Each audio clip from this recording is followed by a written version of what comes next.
this is Faith of Faith and Books, and I'm continuing my series on sustainability for the month of July. And this time I thought I'd talk about some of my zero waste swaps. So if you're not familiar with the term zero waste, it's kind of not a great term, but it means that you're trying to reduce the amount of trash you generate. So usually you start off doing it by doing an audit of how much trash you actually generate, say in a week. And then you look through it and you see where can you swap out one item for another item that would create no or much less trash. And so I've done this, I've gotten the habit of doing it with certain things. I've sort of fallen off the wagon a little bit, and then I get back on, I refocus on it. I'm not consistent, but when I realize that I'm falling away, I try to go back to better habits. But these are the ones that have kind of stuck. So I could do more in my life. Right now, these are sort of zero waste givens that I do use currently. So, and most of these are like just hygiene kind of things. So I'll start with laundry.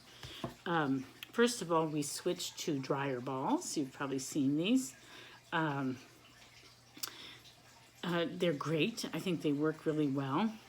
And you can use them many, many times before they lose their efficacy. I mean, we've had ones that are probably a couple of years old or whatever. I think you can compost them. I've never even, you do just lose them, like somehow they just disappear. But I think you can compost them. I think they're just made out of like wool, all felted into this ball. And I think they do work. They're annoying because people will take their laundry up from the dryer and then bring them into their room and they'll never return the dryer balls. So, you do have to go searching for them through the house. You have to be a better trainer at that than I am. I haven't trained my people well. So that is a slight annoyance with them. In fact, I was complaining so much that this past Christmas, my husband got me new dryer balls. So I opened up under the tree, dryer balls, because I was always saying, who took the dryer ball? Anyway, so that's one thing. Now, of course, if you really want to save energy, you wouldn't be using your dryer. You'd be hanging your stuff up. And sometimes I do. I have a drying rack. Sometimes I wash things that, dry quickly, and I will use my drying rack, but not as much, not nearly as much as I ought to. And I don't line dry my stuff because I did not grow up doing that, so it would be a shift. But also my husband just has a prejudice against it. I actually bought a clothesline and I wanted him to install it, and he's like, no, that's like, he just thought it was like hillbilly or Hicksville or something.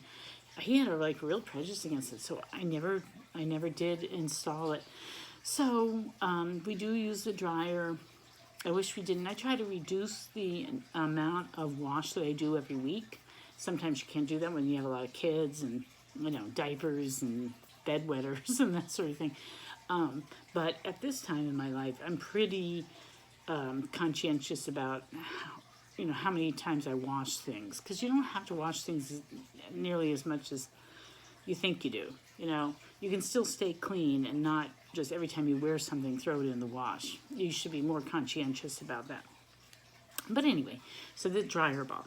And then I've gone in and out with laundry detergents.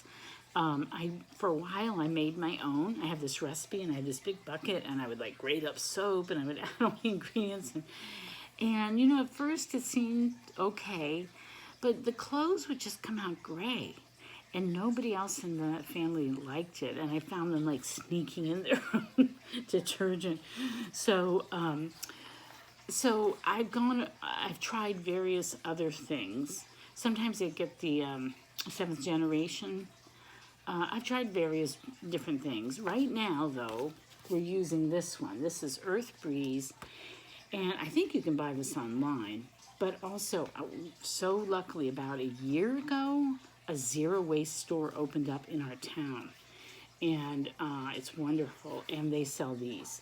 And it comes in this, compostable, or I don't know if it's compostable, recyclable envelope, and you just take out these sheets. They're kind of soft, and this is soap. It's like the soap has been dried into this sheet. And you put it in, and you don't think it would be enough, but it cleans the clothes just fine. So there's very little. All you have is this envelope that you can recycle, and that's it. And it seems to clean the clothes.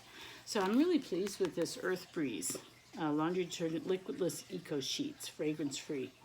It works, and it works even on HE. So yeah, I like it.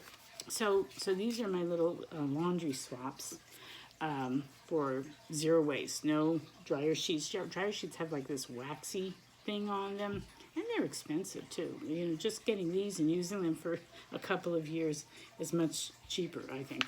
And then this. For just soap, for a long time, or for most of the time, I use just a bar of soap. This is Kirk's Gentle Castile soap. 100% premium coconut oil, and you can just use this. However, I will say, and I don't think it was Kirk so much, but it might have been. I can't remember now. But I think sometimes you need to take a break from using these bar soaps, because I find that my drains start getting gummed up. And it starts backing up, and I don't want to use Drano, right? And so then I would, put vinegar and baking soda down, make them fuzz up, or I would boil a kettle of water and then pour the boiling water down to try to clear it up.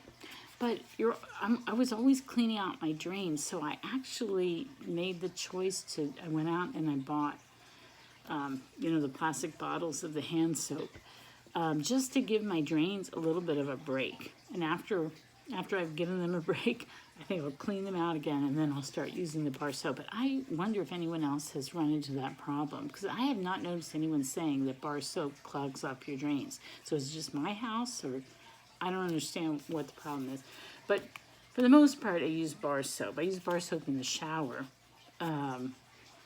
Yeah, but right now, I actually went out and bought the plastic. And I bet you can get, it probably would be better to get like a big jug of the hand soap or whatever, and then just refill. I mean, that's what I could do. That's a little bit better.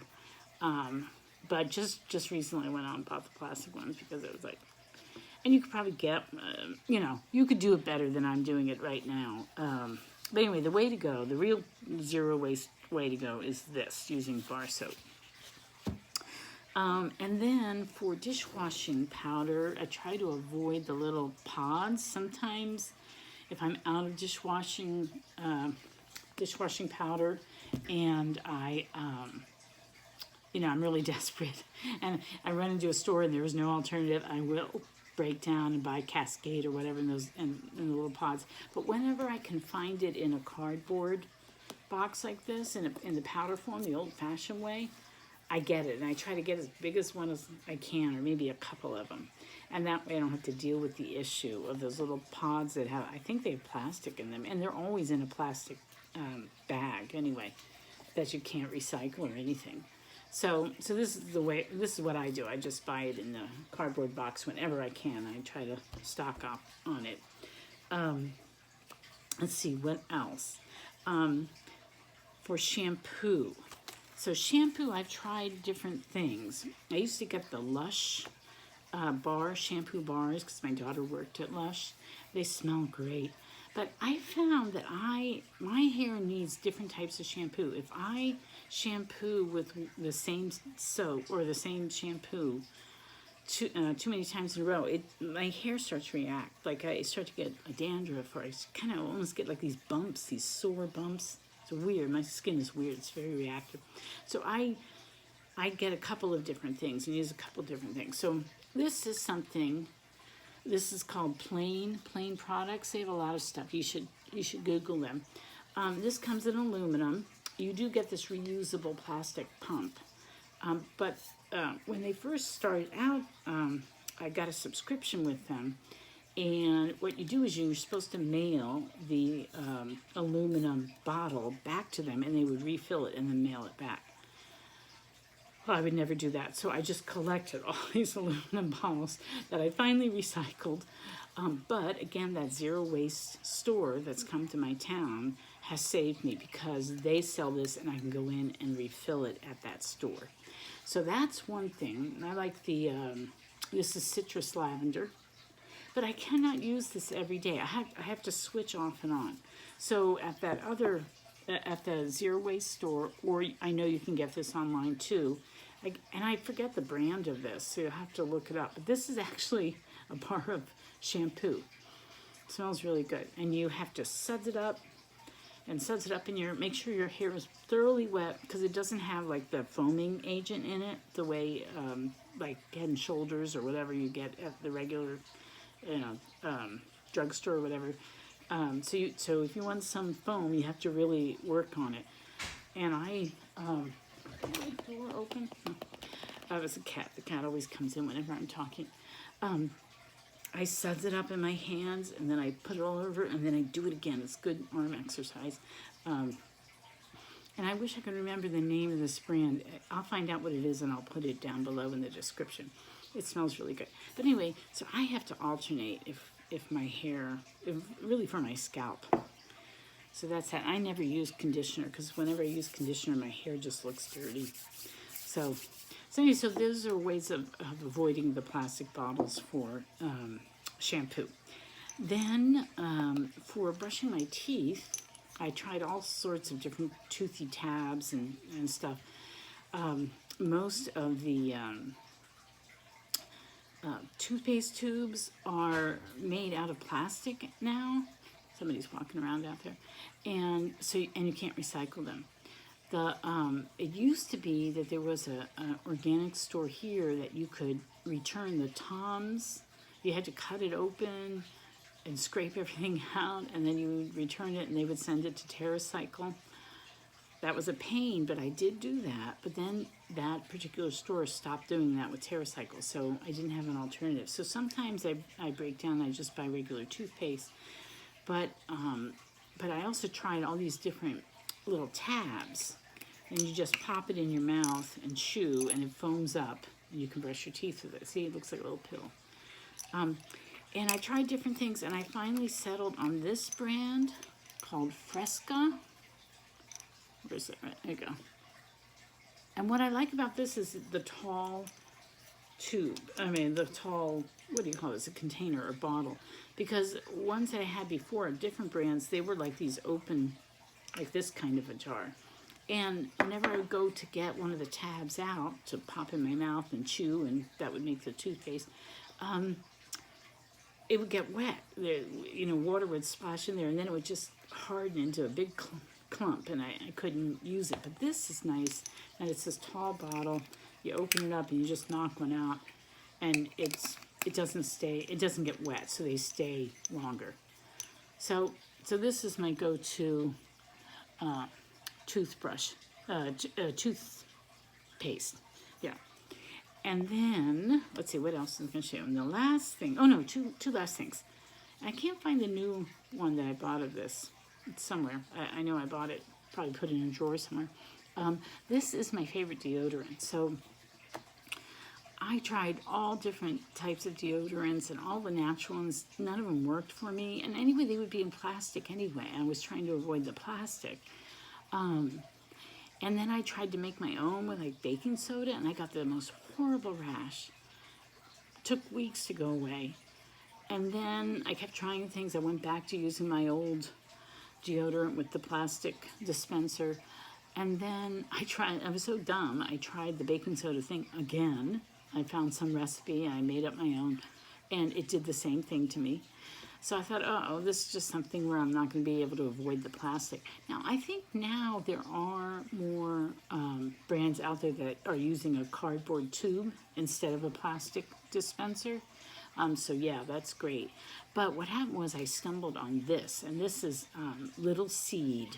It's called Little Seed Farm. This is really old. One of these will last me like almost a year. It's amazing. You just need a little smudge of it. And I get the active charcoal kind. You can get different scents. And mine, this is like the heavy duty one with the active charcoal in it. And it's well worth the money. I mean, I don't even think it's prohibitive to buy because it really lasts a really long time. You just need a little smudge. under each arm, and it smells really good. And it's such a nice, it's made of all these natural ingredients that you don't even feel like dirty. I don't even feel the need to wash my hands after I apply it. They do give you a little wooden stick, but I never even bother to use it. It's just really nice ingredients. There's nothing, it's just a really nice, so this is by far my favorite thing. It's so much better. It's better even than the commercial brands. I really, really like it. So that's Little Seed Farm. And I'll list all these below. And then the last thing is toilet paper. So when you buy toilet paper, of course, you're always buying the plastic covering. But also, you know, it's made from paper. So hopefully you're getting recycled paper for your toilet paper. But also there's so much bleaching, there's so much stuff that they put in there, it's just bad. So I do this. I get this now. I think there's other brands that you can get that I am not, like I know there's something called Who Gives a Crap or something like that, which is, that you can get shipped to you. This I buy at the Zero Waste store. It's expensive. It is not made from paper. It's a tree-free, toxin-free toilet paper. It's really good toilet paper. It really is. Here it is.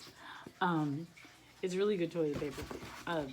And it comes in these cardboard boxes. It's expensive though, so I don't get it every week. Like I go back and forth, or, you know, I might get this once a month, and then the rest of the time I just go and try to get like whatever, like 7th generation or something like that. Something that seems, it has to be recycled paper and seems the least processed, you know, with the least amount of chemicals in it. And that's what I do for toilet paper.